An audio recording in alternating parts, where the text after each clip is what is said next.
Not your average tabletop. Woohoo! Welcome back to Not Your Average Tabletop. I'm Zach. And I'm Pepper. And today we are giving our first impressions on a very large game. Yes, I would say the biggest box we own. Probably. Board game box.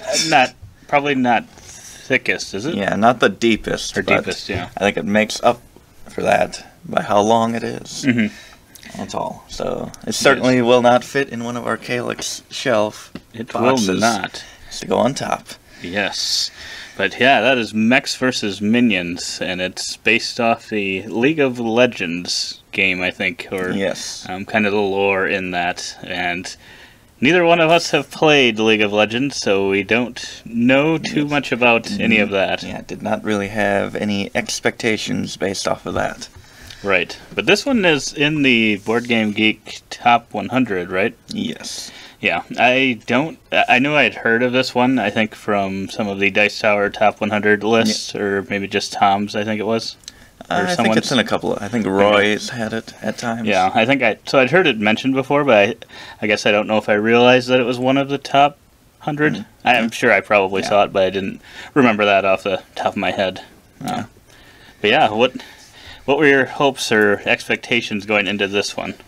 Well, I looked it up and saw that it had a pretty neat production. And I watched a playthrough on the Dice Tower that they did a while back, and it looked like just a lot of, I guess, chaos, you could say. And it also looked very fun, kind of trying to control your mech and having it go out of control. And it looked unique to any game that I had played at that point, so I was looking forward to it for a very unique experience. Mm-hmm. Yeah, I personally probably didn't have too many expectations going into this one. I don't know that we have any other programming type games. No. So I was interested to see kind of how that worked. Because I think there's other games I think that do that and whatnot, but I don't know that I've played any. Yeah, I played Might have something similar. The Robo Rally app I had played a few times, which was all right. But yeah. But yeah, I think that was something, because in a lot of games I like to do the kind of trying to plan ahead or kind of make a path that I want something to do. I like that in games, so that felt like it was kind of a similar thing. So it's kind of similar to just normal engine building, trying to get it to work together, but here it's actually set in place. And it's going to activate everything, versus you could maybe opt out of a few things in other games. And do a little more altering. And there's some of that here too, but I think this one's a little more strict on that. Like, once you have it there, it's typically going to stay there or be close to that. But yeah, so not too many expectations for me going in, because like you said, don't really know much about League of Legends. Definitely heard of it, but never played it myself. And then hadn't really looked too much into this game. But once you showed me the production, that was probably the thing that probably excited me the most. And also the fact that it's probably getting to the point now where it's been a decent amount where now I've gotten into more cooperative games, so that part helps as well. Having a slightly different cooperative game than some of the other ones, not really quite like a pandemic style Forbidden Island type game where you're really, you're still kind of fighting against the game, but it does come across as you're going against the minions or trying to do a goal, at least from the one we played. Yes. So our first play of it. Yes, we kind of played the initial tutorial as well as mission 1. I'm not sure. I will say that I wanted to continue to play it, although it was a little late, so we did not. But I was excited to get another play of it back to the table. But I'm still, after a play and a half, so I don't know what you call the first one, kind of that tutorial, a play or so, I'm still not 100% sure how I feel about it. I think this one is one of those where as you play it more, you'll kind of know all the kind of cards in the game. I think I probably would know them decently well. I don't know if as you go throughout it, if you add more cards, I don't know. It adds some, but Yeah. But yeah, so I'm guessing I think we saw probably all the types of cards you could get, so kind of have a better idea now of how that works, but kind of, I still don't know if I feel how to best use them, best set them out, if there is a best way to do it. Still felt like I was kind of just doing whatever I could when it kind of came to it. But yeah, I still enjoyed trying to get the things to work out, but it did seem like, especially because we played with Abby as well, so we were playing a 3-player game, and the first one that we were doing, it seemed like we made almost no progress for probably 30 minutes. Yeah. I mean, we had started to make progress, and then it kind of got pushed back, so we were back to about square one again. And yeah, it was... it really seemed like we weren't really yeah, because I was just sitting in one spot, and I just kept shooting. Right.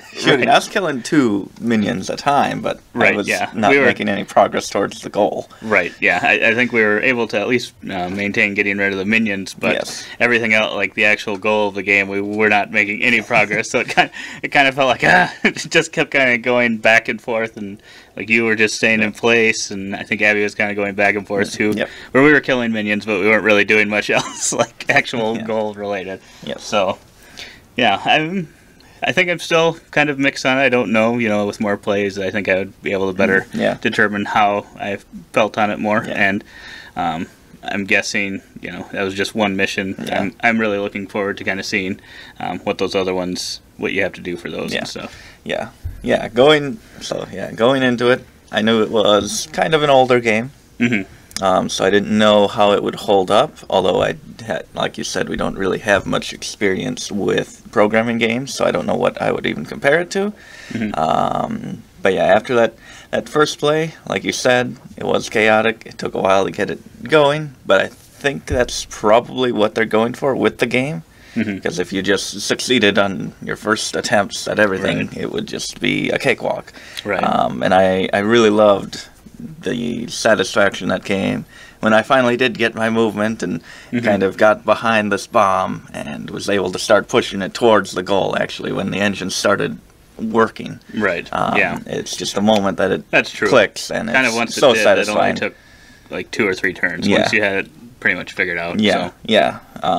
And aside from that, the fact that you can just squash minions, you can just run over them, they're just 1 damage to kill each one, where there was this kind of tracker for how many minions you've killed, and for every 5 minions you move once on this tracker, and you have to get to 15 to go into overdrive, and we're like, how are we ever going to kill that many minions?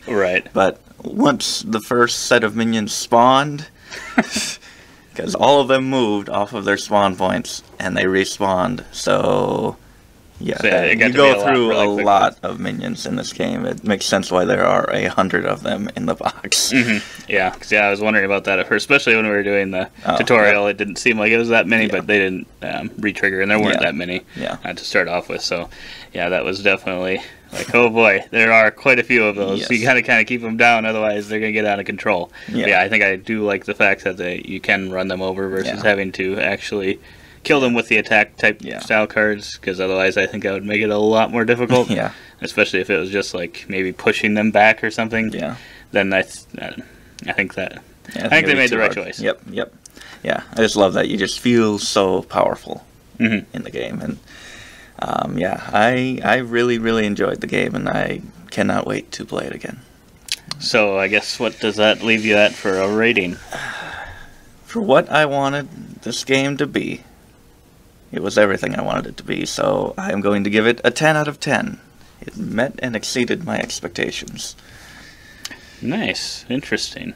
I did not give it quite as high of a score. I assumed. I'd probably give it more around a 7.5 to 8, and I don't know exactly where it'll go from there, because it all depends on kind of future plays, and cause it is kind of a campaign sort of style thing, so I could, depending on what happens with that, it could, be continue getting more and more interesting, or I feel like if it was the same type of thing each time, which maybe it is, and it could still be good that way, but then I could see it maybe getting a little more dull, Yeah. especially if we all got a lot better at doing the things, maybe. But I'm very interested to see kind of how it plays out, how that works. Yeah.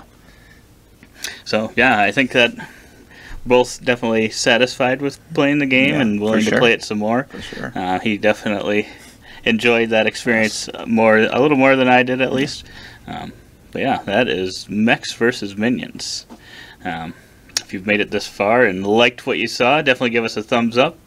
Otherwise, we hope to see you on the next one. And as always, don't forget to keep on squashing those minions.